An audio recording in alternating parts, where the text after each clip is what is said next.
कि आपके बच्चे की नौकरी की गारंटी नहीं है और अमित शाह जी का बेटा बीसीसीआई का सेक्रेटरी बन गया और वो सेक्रेटरी बना रहे, इसलिए कानून में भी परिवर्तन किए जा रहे हैं। देश में 45 साल में सबसे ज्यादा बेरोजगारी है, रोज हमारे पब्लिक सेक्टर को बेचा जा रहा है। आप LIC का देखिए कि LIC का कितना बड़ा शेयर अदानी के पास है और वो दुनिया का जो है सबसे अमीर व्यक्ति बनने वाला है। आपका धन है, आपकी संपत्ति है। LIC में किसका पैसा है? इस देश के आम लोगों का पैसा है। आपका पैसा लेकर के कोई अमीर बन रहा है और आपके बच्चों को नौकरी नहीं मिल रही है, उनका बच्चा बीसीसीआई का सेक्रेटरी बन रहा है।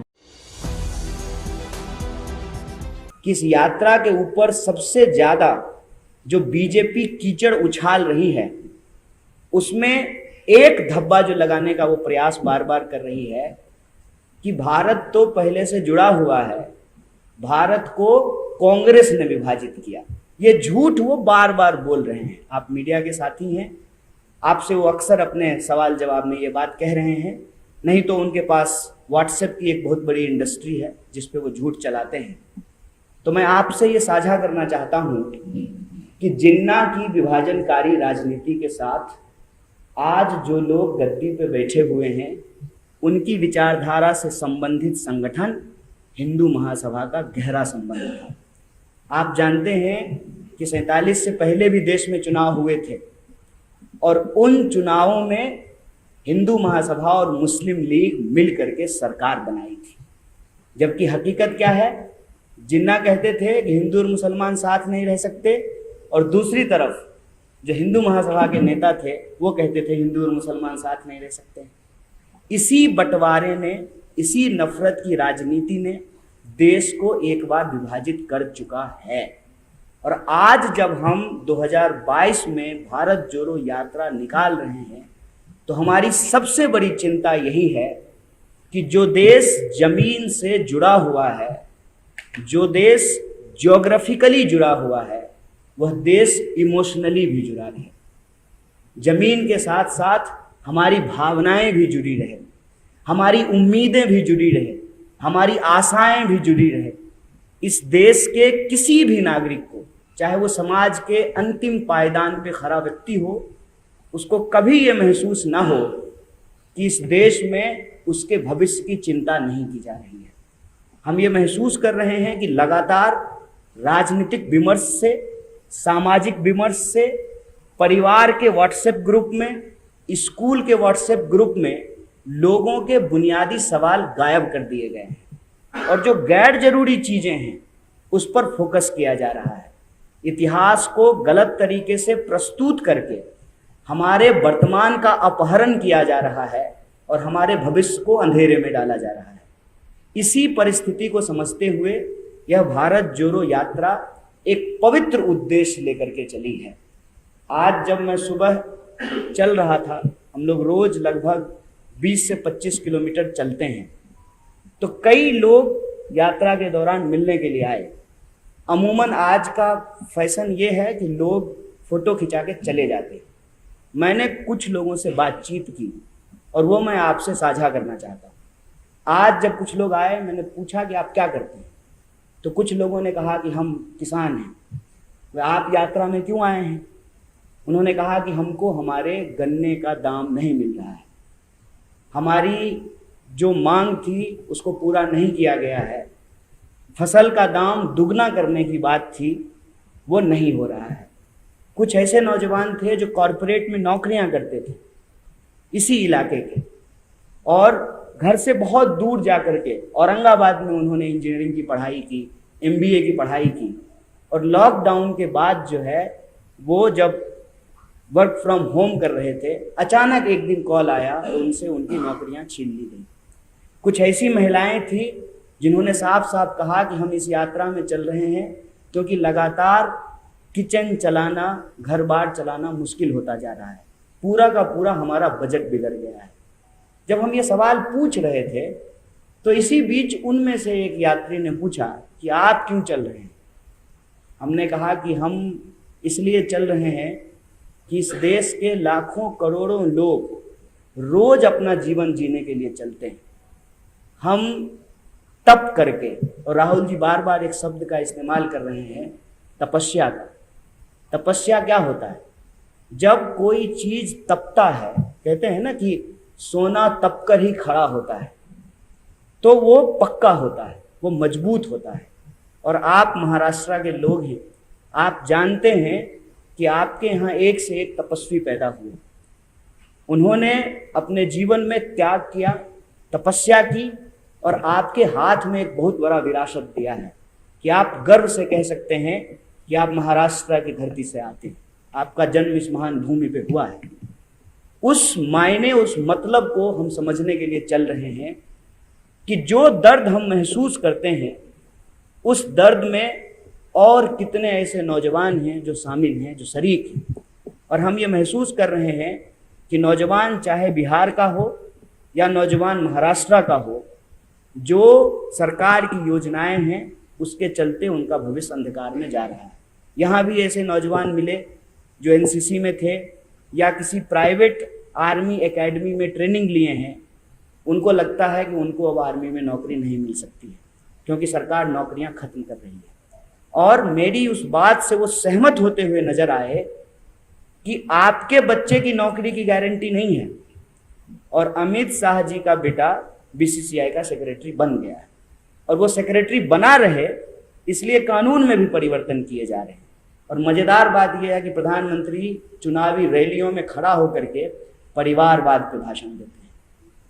ये जो देश की गंभीर परिस्थिति है, इस परिस्थिति में भारत जोड़ो यात्रा का एकमात्र लक्ष्य है कि अगर समाज में नफरत होगा, अगर समाज में डर होगा, अगर समाज में गुस्सा होगा, तो समाज के लोग आपस में लड़ेंगे।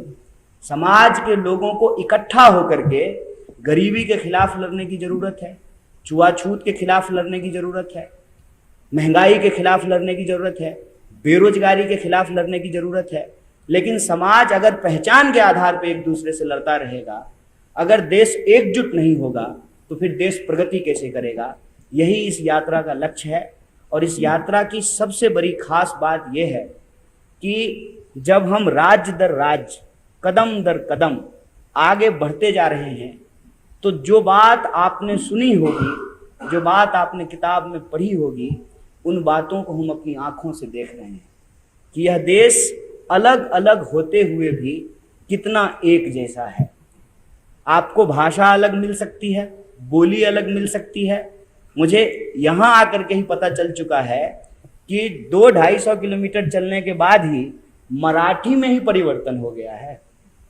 पूरे महाराष्ट्र में एक सी मराठी नहीं बोली जाती। तो आप सोच लीजिए कि जब हम राज्य दर राज्य गुजर रहे हैं, तो कितने तरह के भाषाओं में परिवर्तन देखा। लोगों की खान पान, बोली, विचार, जीवन जीने के तरीके, मकान और दुकान के बनाने के तरीके, ये देख करके लगता है कि यह देश इतना विविध है और इसकी विविधता इसकी ताकत है।